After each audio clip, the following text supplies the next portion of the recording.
नमस्कार विद्यार्थी मित्रांनो, आधुनिक भारताचा आर्थिक इतिहास या विषयामध्ये आपण सविस्तर प्रकरणावाईज आपण अभ्यास करू.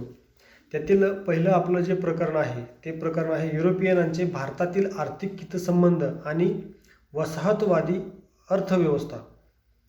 या प्रकरणामध्ये आपल्याला चार पॉईंट आहेत. त्यातील पहिला पॉईंट आहे व्यापारवादी अवस्था, दुसरा आहे मुक्त व्यापारी अवस्था, तिसरा आहे वित्तीय साम्राज्यवादी अवस्था आणि चौथा आहे वसाहतवादी अर्थव्यवस्था. म्हणजे ह्याच्या चार टॉपिकमध्ये चार जे मुद्दे केले आपण, या मुद्द्यामधून या प्रकरणाचा एकंदरीत सविस्तर आपण अभ्यास करू. म्हणजे ब्रिटिश भारतामध्ये आल्यानंतर साहजिकच भारतामध्ये अगोदरची एक राजेशाही पद्धती होती. ब्रिटिश भारतामध्ये व्यापारी म्हणून आलेले होते. आपण असं सहज म्हणतो की इंग्रज व्यापारी म्हणून आले आणि राज्यकर्ते म्हणले. याची जी माहिती आहे आपल्या या प्रकरणामध्ये आहे, ते कसे राज्यकर्ते म्हणले होते. म्हणजे सुरुवातीच्या कालखंडामध्ये अर्ज आणि विनंत्या या मार्गे ब्रिटिश भारतामध्ये काय करत होते, व्यापार करत होते. फक्त ब्रिटिशच नव्हते तर पोर्तुगीज होते, डच होते आणि फ्रेंच होते. हे ज्या युरोपीय कंट्री आहेत, या युरोपीय कंट्री फक्त व्यापाराच्या अनुषंगाने भारतामध्ये आलेल्या होत्या आणि त्यांनी भारतामध्ये वेगवेगळ्या ठिकाणी छोट्या मोठ्या वखारी निर्माण केल्या होत्या. म्हणजे सुरत या ठिकाणी ब्रिटिशांची वखार होती, मुंबईला ब्रिटिशांची वखार होती, खाली जर तुम्ही गोव्याला गेला तर पोर्तुगीजांची वखार होती, मद्रास ब्रिटिशांकडे होते, पांडुचेरी जे आहे ते पोर्तुगीजांकडे होते. म्हणजे काय सांगण्याचं तात्पर्य काय, तर ह्या ज्या ब्रिटिश चार देश जे होते ह्यांचं पूर्ण भारतामध्ये वेगवेगळे वखारी निर्माण करून ते व्यापार करत होते. परंतु या व्यापाराचं स्वरूप कसं होतं, तर या ठिकाणी जे राज्यकर्ते होते, या राज्यकर्त्यांकडून व्यापारी सनदा घेऊन त्यांनी तो व्यापार केलेला होता आणि व्यापार काही अटी ठेवून त्यांना जे बादशाह आहेत त्यांना ठराविक रक्कम देऊन काही लाभांश देऊन हा व्यापार चाललेला होता. परंतु या व्यापाराचा म्हणावा तेवढा विस्तार झालेला नव्हता. ब्रिटिशांचं ही जी सुरुवातीची जी व्यवस्था आहे म्हणजे व्यापार करणं, यालाच आपण व्यापारवादी अवस्था असं म्हणतो. आता ही जी अवस्था आहे साधारणपणे 16व्या शतकापासून ते 1813 पर्यंत जी अवस्था आहे याला आपण व्यापारवादी अवस्था म्हणतो. आता ही व्यापारवादी ही संकल्पना आपण साधारण समजून घेऊ. आता याचा अर्थ काय होतोय, व्यापार या घटकास जास्त महत्त्व दिलं आणि आर्थिक व्यवहाराचा जो केंद्रबिंदू आहे तो व्यापार मानला आणि त्याच्या आधारावरती जे तत्त्वज्ञान आपल्याला समजते त्याला आपण व्यापारवादी संकल्पना असं म्हणतो. म्हणजे काय, तर आर्थिक घटक महत्त्वाचा आहे. आयात निर्यात, वस्तू देणं, वस्तू घेणं, साधारणपणे आर्थिक घटक म्हणजे व्यापार करणं म्हणजे काय, तर एक ठिकाणी वस्तू दुसऱ्या ठिकाणी येऊन विकण्याचा हेतू हा फक्त जास्तीत जास्त नफा कमवणं आहे, हे लक्षात घ्या. म्हणजे अशा प्रकारची जी सुरुवातीची अवस्था होती ब्रिटिशांची त्याला आपण व्यापारवादी म्हणतो. आता काही व्याख्या ज्या केलेल्या आहेत व्यापारवादी या अवस्थेच्या किंवा व्यापारवाद्या जे इतिहासकार आहेत त्यांनी व्यापारवादाच्या काही व्याख्या केल्या. त्यातले पहिले जे इतिहासकार आहेत प्राध्यापक H.L. हेने, ते काय म्हणतात की 16व्या शतकापासून 18व्या शतकाच्या उत्तरार्धापर्यंत जे आर्थिक विचार युरोपातील राजकारणी व्यक्ती, मुत्सद्दी यांनी एक मान्य केलेलं होतं, त्या सर्वांचा समावेश व्यापारवादात केला जातो. म्हणजे आर्थिक विचार जास्त महत्त्वाचं मानले आहेत, पण ते कोणाचे, जे राजकीय व्यक्ती आहेत आणि जे मुत्सद्दी आहेत त्यांचे जे विचार आहेत आर्थिक विचार, त्याला व्यापारवादी अवस्था असं हेने यांनी म्हटलेलं आहे. दुसरी व्याख्या आहे प्राध्यापक सेन यांची. त्या कालखंडामध्ये आर्थिक जीवनात राज्यकर्ते आणि व्यापारी यांनी ज्या तत्वाचा किंवा सिद्धांताचा प्रत्यक्ष व्यवहारामध्ये उपयोग केला होता त्यांचा एकत्रितरित्या निर्देश करण्यासाठी स्थूल मानाने व्यापारवादी ही संकल्पना किंवा ह्याचा वापर केला जातो. म्हणजे आर्थिक घटक महत्त्वाचे मानून जी पद्धती निर्माण झालेली होती व्यापाराची त्यालाच आपण व्यापारवाद असं म्हणतो. आता या व्यापारवादाच्या उदयाची कारणे कोणकोणती आहेत. युरोपमध्ये व्यापारवादी अवस्था निर्माण झाली, अचानक निर्माण झाली नाही, भारतामध्ये झालेलं नाही, इतर देशांमध्ये झाली नाही. मग युरोपमध्येच मध्ययुगीन कालखंडामध्ये का झाली, 16व्या शतकामध्ये का झाली, तर त्याची काही कारणं आहेत. त्या कारणाची आपण काय करू, सविस्तर माहिती पाहू. त्यातलं पहिलं कारण आहे की सरंजामशाहीचा अस्त. आता जशी आपल्या महाराष्ट्रामध्ये मनसबदारी व्यवस्था होते शिवकालखंडामध्ये, तशाच प्रकारे व्यवस्था सरंजामशाहीची व्यवस्था ही युरोपीय कंट्रीमध्ये होती. मग ही जी व्यवस्था आहे ती या व्यवस्थेचा राज घडून आला. राज घडून आल्यामुळं जे जमीनदार आहेत ते कोण झाले? जमीनदारांचं रूपांतर हे भांडवलदारांमध्ये झालं. आणि जे शेती करणारे होते, ज्याला आपण शेतकरी किंवा जे मजूर म्हणतो, जे पूर्वी काय करत होते, गुलाम म्हणून शेती करत होते. म्हणजे भांडवलदार त्या गुलामांना शेतीमध्ये राबवून घ्यायचा आणि उत्पन्न मिळवायचा. परंतु ज्यावेळेस ह्या सरंजामशाहीचा अस्त झाला, सरंजामशहाचं रूपांतर हे भांडवलदारांमध्ये झालं आणि जे मजूर होते, जे शेतीमध्ये राबणारे होते, त्यांचं रूपांतर ही कामगारामध्ये झालं. ही महत्त्वाची गोष्ट होती. कारण की वित्तीय जे विनिमयाचे जे साधन आहे ते पैसा होतं आणि पूर्वी हे गुलाम स्वरूपात व्यवस्था होती, पैशाला जास्त महत्त्व दिलेलं नव्हतं. मग ह्या सरंजामशाहीचा व्यवस्थेचा अस्त झाल्यामुळं सरंजामशाही हे भांडवलदार झाले होते, ते व्यापारी झाले होते आणि जे शेतीमध्ये गुलाम म्हणून काम करत होते त्यांचं रूपांतर हे कामगारांमध्ये झालं होतं. म्हणजे एकंदरीत ह्या व्यवस्थेचा अस्त झाल्यामुळं व्यापारवादाला चालना मिळाली. हा उदय होण्यामागे एक महत्त्वाचं एक कारण आहे. पुढचं आहे धर्मसुधारणा चळवळ. आता मध्ययुगीन कालखंडामध्ये युरोपमध्ये अंधकारमय युग होतं. म्हणजे पोपचं वर्चस्व जास्तीत जास्त समाजावरती होतं. जो राजा आहे तो राजा फक्त नावाला होता. सगळी जी आर्थिक जी सत्ता आहे, जी राजकीय सत्ता आहे ती पोपच्या अधीन झालेली होती. त्यामुळे जे पोप सांगतील ती पूर्व दिशा, म्हणजे धार्मिक बाबी ज्या आहेत जास्त क्रियाशील झाल्या होत्या.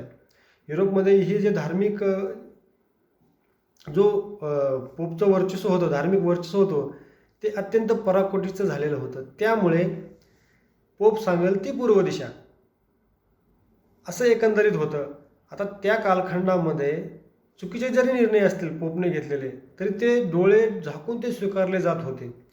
हे पोपचं अतिरेक झाल्यामुळं एक धर्म सुधारणेची एक चळवळ निर्माण झाली युरोपमध्ये आणि या धर्म सुधारणेच्या चळवळीबरोबर ती प्रत्यक्षवादाला महत्त्व दिलं गेलं. म्हणजे एखादी घटना प्रत्यक्ष झालेली घटना आहे त्याच्यावरतीच विश्वास ठेवायचा. म्हणजे काय, एक त्याला शास्त्रीय आधार एकंदरीत ह्या धर्मसुधारणा चळवळीला भेटला होता. म्हणजे डोळे झाकून कोणती कल्पना मानायची नाही आहे किंवा एका धर्मगुरूने सांगितलं म्हणून आपण मानायचं नाही आहे, तर त्याची आपण पडताळणी करायची. जे आपल्याला दिसतंय प्रत्यक्ष तेच सत्य मानायचं, नाहीतर बाकीच्या गोष्टी सत्य मानायच्या नाहीत. एकंदरीत ही धर्मसुधारणा चळवळ आहे ही पुढे गेली आणि या धर्मसुधारणा चळवळीमधून विद्येचं पुनरुज्जीवन झालं, ज्याला आपण प्रबोधन म्हणतो. म्हणजे अंधकारमय युगाचा अंत झाला, धर्मसुधारणा चळवळ झाली आणि या धर्मसुधारणा चळवळीच्या नंतर युरोपमध्ये एक प्रबोधनाची सुरुवात झाली. आता ही प्रबोधनाची सुरुवात झाल्यामुळं युरोपमध्ये वेगवेगळ्या शोधाला सुरुवात झाली. म्हणजे प्रत्येक घटकाला शास्त्रीय बैठक दिली गेली, हे लक्षात घ्या. धार्मिक ग्रंथाला सुद्धा शास्त्रीय बैठक दिली. त्याचबरोबर ती काही शोध लागले. म्हणजे मानवाचं जे अस्तित्व आहे ते स्वतंत्र मान्य केलं. स्वतंत्र, समता आणि बंधुता हे तत्त्व मानायला सुरुवात केली. त्यामुळे प्रत्येकाचे विचार हे ऐकून घेतले जाऊ लागले, पडताळू जाऊ लागले, खरं खोटं समजावं लागलं. जे सत्य आहे त्याचाच स्वीकार केला जाऊ लागला. असत्याचा स्वीकार जरी कोणी म्हणलं तरी त्याचा स्वीकार केला गेलेला नाही आहे. याच्यामधून एक वैचारिक परिवर्तन झालं आणि या वैचारिक परिवर्तनामधूनच युरोपमध्ये एक प्रबोधन घडून आलं. वैचारिक प्रबोधन झालं आणि त्या वैचारिक प्रबोधनामधून नवनवीन शोध लागले गेले. म्हणजे होका यंत्राचा शोध असेल, त्याचबरोबर ती वेगवेगळ्या मशिनरीची निर्मिती झाली. म्हणजे हे लक्षात घ्या, यंत्र आहे ते यंत्राची सुरुवात झाली आणि यंत्राच्या आधाराचाच वापर करून व्यापारी जास्तीत जास्त उत्पादन घेऊ लागले. म्हणजे ब्रिटिश भारतामध्ये आलेत किंवा युरोपीय कंट्रीचे लोक भारतामध्ये आले व्यापार करायला, तर त्यावेळेस भारतामध्ये हातमाग जे आहे म्हणजे हाताने वस्तू तयार केल्या जात होत्या, हस्तउद्योग ज्याला आपण म्हणतो, ही जास्त प्रमाणावरती होतं. परंतु त्या कालखंडामध्ये युरोपमध्ये शास्त्रीय बैठक प्राप्त झाल्यानंतर एवढे शोध लागल्यामुळं जे यंत्रमाग आहे ते यंत्राला जास्त महत्त्व दिलं गेलं.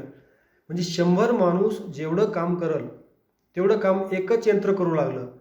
त्यामुळं जास्तीत जास्त विकास हा यंत्राचा युरोप कंट्रीमध्ये झाला आणि एक व्यापारवादाची वाढ आहे ती होऊ लागली. म्हणजे जास्तीत जास्त उत्पादन युरोपीय कंट्रीमध्ये होऊ लागलं आणि त्यामुळे त्या व्यापाराचं जे जास्त उत्पादन आहे, जास्त मिळाल्यामुळे ते उत्पादन कुठेतरी कोणत्या तरी बाजारपेठेत नेऊन विकावं लागेल अशी परिस्थिती निर्माण झाली. मग हक्काची बाजारपेठ म्हणून भारताचं त्यांनी काय केलं तर भारतामध्ये येऊन त्यांनी एक हक्काची बाजारपेठ निर्माण केली. आणि ह्या व्यापारवादी अवस्थेची जी सुरुवात आहे ह्याच्यामध्ये महत्त्व आहे धर्मसुधारणा चळवळीचं. हे आपण तर पाहिलं. त्यामुळे धर्मसुधारणा चळवळीमुळे पुढे प्रबोधन झालं आणि प्रबोधनामुळे यंत्रयुग सुरू झालं आणि यंत्रयुगामधून हा व्यापार जास्तीत जास्त जगभर पसरला. हे एकंदरीत हे असं आहे. तिसरा मुद्दा आहे पैशाचा वाढता वापर. आता ब्रिटिशांनी किंवा युरोपियन कंट्रीनी एक व्यापारवादी जी अवस्था आहे किंवा व्यापार जो आहे पूर्ण जगापुरती करायला सुरुवात केली. मग वस्तू विनिमय स्वरूपात ही व्यापार टिकणारा होता का तर नाही आहे. उदाहरणार्थ भारतामध्ये एखादी वस्तू घ्यायची आणि दुसरी वस्तू द्यायची ही जी कल्चर आहे ती फार पूर्वीपारपासून होतं. परंतु युरोपियन कंट्रीमध्ये काही वस्तू पिकतच नव्हत्या. मग या ठिकाणच्या वस्तू युरोपियन कंट्रीमध्ये विकायच्या. तिथून पैसा हे माध्यम ठेवून त्यात पुन्हा भारतीय बाजारपेठेतून त्या वस्तू विकत घ्यायच्या आणि पुन्हा नेऊन त्या युरोपियन कंट्रीमध्ये नेऊन विकायच्या. ही साधी सोपी पद्धत त्यांनी निर्माण केली होती. परंतु जर पूर्वीपारपासून जी भारतामध्ये जी व्यवस्था होती वस्तू विनिमय पद्धत याचा वापर करता आला असता का तर नसता करता आला. का तर भारतातील मसाल्याचे जे पदार्थ आहेत ते मसाल्याचे पदार्थ युरोपियन कंट्रीमध्ये नेऊन विकायचे. त्याच्या बदल्यामधून युरोपियन कंट्रीमधून आणायचं काय. कारण की हे लक्षात घ्या भारताची भूमी जशी सुजलाम सुफलाम आहे शेतीसाठी अनुकूल आहे तशी भूमी युरोपियन कंट्रीची नाही. त्या ठिकाणी डोंगर दऱ्या आहेत, जास्तीत जास्त शेती त्या ठिकाणी पिकत नाही.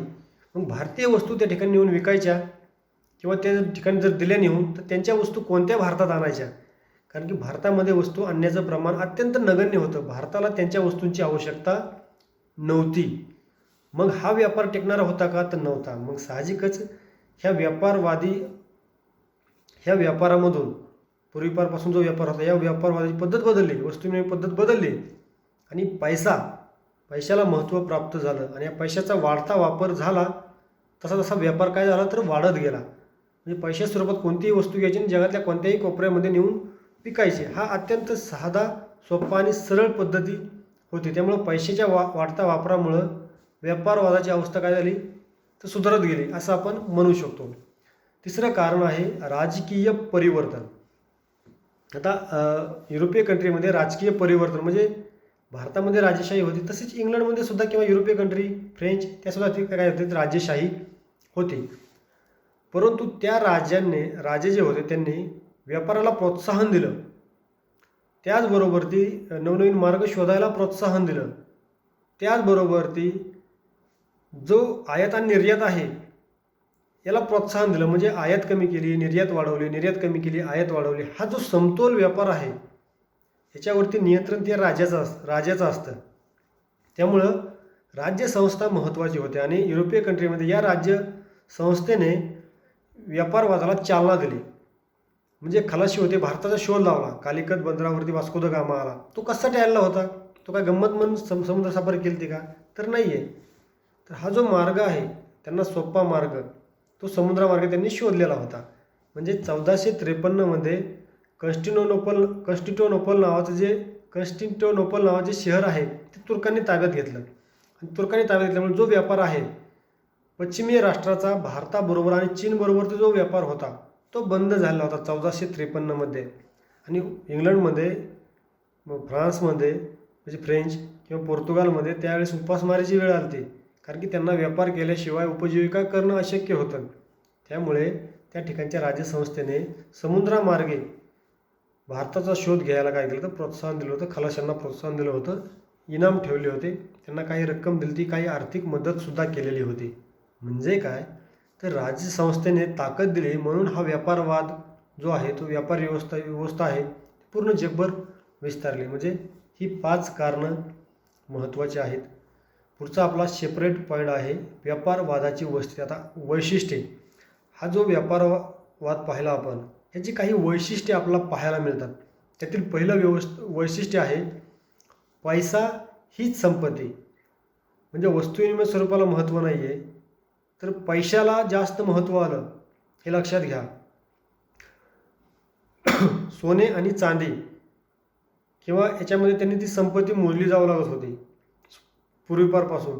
परंतु हा व्यापार वाद जसा वाढत वाढत गेला तसं व्यापाराची पद्धती बदलत गेली, बाजाराची पद्धत बदलत गेली आणि वस्तू घेण्या आणि देण्यामध्ये सोयीस्कर माध्यम जर कोणता असेल तर तो पैसा आहे. मग यांनी पैशाची निर्मिती केली आणि पैशाला जास्त महत्त्व प्राप्त झालं. ज्याच्याकडे जास्त पैसा, आजसुद्धा आपण पाहतो जास्तीत जास्त ज्याच्याकडे पैसा तो श्रीमंत. आता प्राचीन कालखंडामध्ये असं आपल्याला माहिती आहे की ज्याच्याकडे जास्त गायी असायच्या, ज्याच्याकडे जास्त दूध असायचं तो जास्त श्रीमंत मानला जायचा.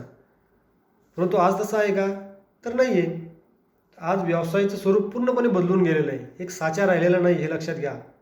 व्यवसाय अत्यंत व्यापक स्वरूपात त्याचा विस्तार झालेला आहे. नवनवीन व्यवसाय येतात, नवनवीन पद्धती येतात, पैसा कमावण्याचं नवनवीन माध्यमं येतात.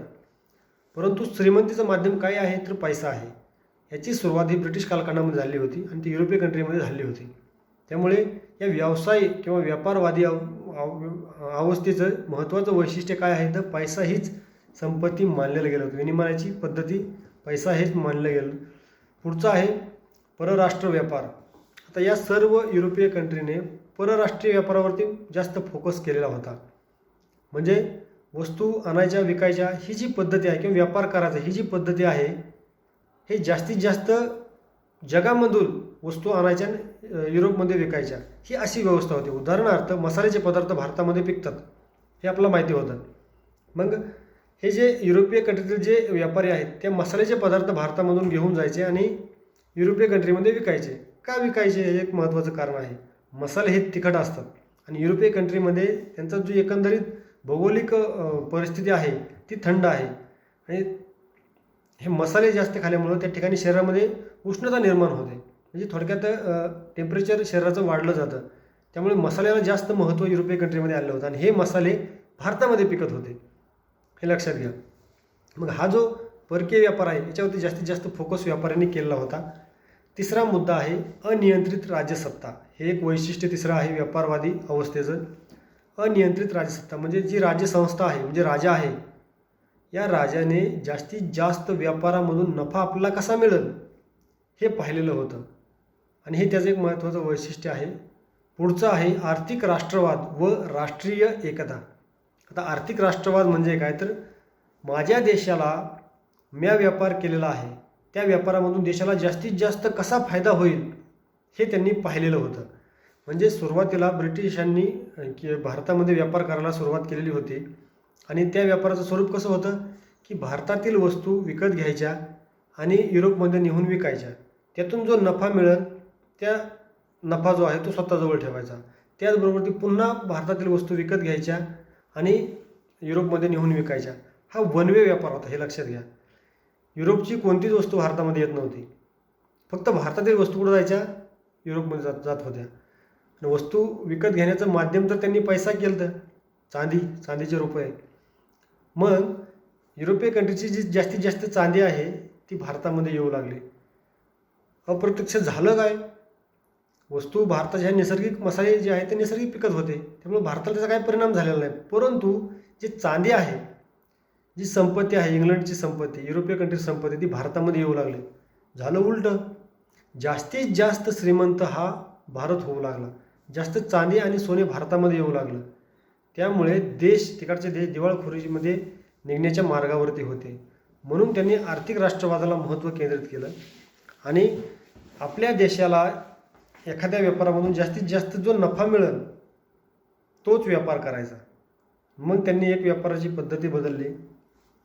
भारतामधून मगाशी सांगितलं मी तुम्हाला की भारतामधून काही वस्तू घ्यायच्या त्या चीनमध्ये विकायच्या. उदाहरणार्थ भारतामधून 10 रुपयाची वस्तू घेतली, ती चीनमध्ये नेऊन 20 रुपयाला विकली. नफा किती झाला? 10 रुपये. चीनमधून त्या 20 रुपयाचं अफू विकत घ्यायची किंवा काही वस्तू विकत घ्यायच्या. त्या आग्नेय आशिया म्हणजे आजचं कंबोडिया, मलेशिया, व्हिएतनाम हे जे देश आहेत त्या देशामधून त्या 20 रुपयाच्या वस्तू तिथं नेऊन विकायच्या. त्या 20 रुपयाचं त्यांनी आणखी 50 रुपयाची नफा मिळवून 50 रुपये मिळवायचं. मग तेच 50 रुपये भारतामध्ये घेऊन यायचे आणि मग भारतामधून काय करायचं तर 40 रुपयाची वस्तू विकत घ्यायच्या आणि तो कुठून नेऊन विकायच्या? युरोपीय कंट्रीमध्ये नेऊन विकायच्या. पण एक लक्षात घ्या, 10 रुपयाच्या वस्तूचं 50 रुपये झालं. ब्रिटिशांनी नफा कमवत इंग्लंडला काय तोटा झाला का? काहीच नाही. हे चीन आणि आग्नेय आशियाचे जे देश आहेत त्यातून तो जास्तीत जास्त नफा कमवला. म्हणजे त्यांना पैसा गुंतवण्याची आवश्यकता नव्हती. गुंतवले किती होते? 10 रुपये गुंतवले होते, त्यातून त्यांना मिळाले 50 रुपये. म्हणजे 10 रुपये वजा केले, 40 रुपये नफा राहिला. त्या नफ्यामधून त्यांनी भारतातील वस्तू विकत घेतल्या आणि कुठं नेऊन विकल्या? युरोपमध्ये नेऊन विकल्या आणि जास्तीत जास्त नफा कमवला. त्यातून झालं काय? युरोपची संपत्ती भारतामध्ये आली नाही. फक्त त्यांना जो नफा मिळाला चीनमधून आणि आग्नेय आशियामध्ये व्हिएतनाम, कंबोडिया तिकडून, त्या नफ्यामधून त्यांनी वस्तू नेऊन कुठं विकल्या? युरोपमध्ये विकल्या. म्हणजे ही जी व्यापार पद्धती आहे ही आर्थिक राष्ट्रवाद ह्याच्यामध्ये ते महत्त्वाचे आहे. त्यांनी राष्ट्राचं भलं होण्यासाठी विचार केला होता त्यांच्या एकंदरीत व्यापार नीतीमधून. हे एक वैशिष्ट्य आहे. पुढचं वैशिष्ट्य आहे उद्योग व व्यापारावर नियंत्रण. आता हा व्यापार त्यांनी करत असताना आयात आणि निर्यात याच्यावरती त्यांनी काय केलं? तर नियंत्रण प्रस्थापित केलं. म्हणजे जास्तीत जास्त वस्तू आपल्या देशामध्ये येणार नाही याची काळजी घेतली, परंतु आपल्या देशातील प्रोसेसिंग केलेल्या जास्तीत जास्त वस्तू बाहेर जातील याचा विचार केला. म्हणजे भारतातील हा जो दख्खन प्रांत आहे, आपला महाराष्ट्र किंवा कर्नाटक किंवा हा जो मधला दख्खन प्रांत आहे, काही तमिळनाडू, आंध्र प्रदेशचा काही हा भाग, ज्याला डेक्कन म्हणतो आपण, दख्खन, तर या भागात कापूस जास्त पिकत होता. मग कापूस हा कच्चा माल झाला. मग या ठिकाणचा कापूस कलेक्ट करायचा, कमी किमतीमध्ये घ्यायचा आणि तोच कापूस कुठे घेऊन जायचं? इंग्लंडमध्ये घेऊन जायचं, मँचेस्टर या ठिकाणी घेऊन जायचं. मँचेस्टर या ठिकाणी त्या कापसाचं रूपांतर कापडामध्ये करायचं, प्रोसेसिंग करून कापसापासून कापड तयार करायचं आणि ते कापड भारतामध्ये आणून विकायचं. आता पुढे आहे ते आपण पाहू सविस्तर. व्यापार युरोपीय कंट्रीने काय केलं होतं, किंवा इंग्लंड आपण घेऊ, बेसिक इंग्लंड घेऊ. भारतामध्ये त्यांनी ठराविक प्रदेश ताब्यात घेतल्यानंतर तर त्यांनी काय केलं, तर निर्यात होणारा जो माल आहे त्याच्यावरती बंदी घातली आणि भारतामध्ये आयात होणारा जो माल आहे त्याला परवानगी दिली. आता रुपयाचं जर कापड असेल तर पूर्वीपासून मलमल कापड भारतामध्ये पिकायचं. पुढे आकडेवारी आहे, आपण ते सविस्तर पाहू. रुपयाचं मलमल कापड इंग्लंडमध्ये नेऊन जर विकायचं म्हटलं तर त्याला 9 रुपये टॅक्स पडायचा. हे लक्षात घ्या. किती पट? 9 पट झाली रक्कम. म्हणजे रुपयाचं मलमल कापड या ठिकाणी मिळणारं ते इंग्लंडमध्ये नेऊन जर विकायचं म्हटलं तर त्याला 9 पट टॅक्स भरावा लागायचा. त्याला जकात आपण म्हणतो. म्हणजे निर्यात जास्त ठेवली जात होती. परंतु मँचेस्टरचं जे प्रोसेसिंग केलेलं जे कापड आहे ते भारतामध्ये जर आणायचं म्हटलं, बघा मी काय म्हणतोय, ते भारतामध्ये जर ते कापड आणायचं म्हटलं तर ते कापड त्याच्यावरती कोणतीही आयात जी आहे ती स्वीकारली जात नसायची. मुक्त व्यापार होता आणि तिथं आणून बाजारपेठेमध्ये विकली जायची 50 पैशाला. आता हे हातमागावरती मलमल कापड होतं आणि कापूस जो आहे ज्याला आपण कॉटन म्हणतो त्याचं कापड जे आहे ते यंत्रावर तयार केलं जायचं. ती कमी किमतीला म्हणजे 50 पैशाला आणून विकलं जायचं. आता हे कापड रुपयाला, हे 50 पैशाला. म्हणजे ही जी नीती आहे आयात निर्यात धोरणावर त्यांनी काय तर कंट्रोल केलं होतं. त्याचबरोबर ती आज आपण जर पाहिलं तर आसाममध्ये किंवा कलकत्ता हे 2 ठिकाणं घेऊ आपण, तागाचं उत्पादन त्यांनी केलेलं होतं. म्हणजे ताग जो आहे तो तागापासून कापड तयार केलं जात होतं. त्याचबरोबर ती आपला जो आसामचा इलाका आहे, चहाच्या बाबतीत आपण म्हणतो की दार्जिलिंगला भरपूर पाऊस पडतो, त्या ठिकाणी भरपूर चहाचे मळे आहेत. या मळ्यांची जी स्थापना आहे ती ब्रिटिशांनी केली होती. त्या ठिकाणी चहाचं पीक लावलं त्यांनी आणि त्यातून चहा जो मिळणार आहे तो चहा पूर्ण जगामध्ये नेऊन विकला. आता चहा लावणारे कोण होते? मळेवाले. हे ब्रिटिश होते, हे लक्षात घ्या. त्यांनी पूर्ण जमिनी ताब्यात घेतल्या आणि त्या ठिकाणी आपल्या लोकांना म्हणजे कामगार म्हणून ठेवून त्यांनी ते मळे पिकवले आणि तो चहा जगाला वितरित केला जातो. आज मितीलाही जास्तीत जास्त 70% चहा माझ्या मते हा जो चहा आहे तो जगाला आसाम पोहोच करत असतो. म्हणजे हे जे मळे आहेत ते कोण निर्माण केले? ब्रिटिशांनी निर्माण केले. परंतु याच्यावरती नियंत्रण ठेवलं होतं, हे लक्षात घ्या. ब्रिटिशांनी नियंत्रण फक्त भारतीय शेतीवरती केलेलं होतं आणि त्यांना मोकळं सोडलेलं होतं. म्हणजे युरोपीय कंट्रीतील व्यापाऱ्यांना मुक्त व्यापार होता आणि भारतीय व्यापाऱ्यांना कसलाही व्यापार करता येत नसायचा. त्यांच्यावरती नियंत्रण आलं. ही जी व्यापाराची नीती आहे ही एक व्यापारवादाचं महत्त्वाचं वैशिष्ट्य म्हणता येईल.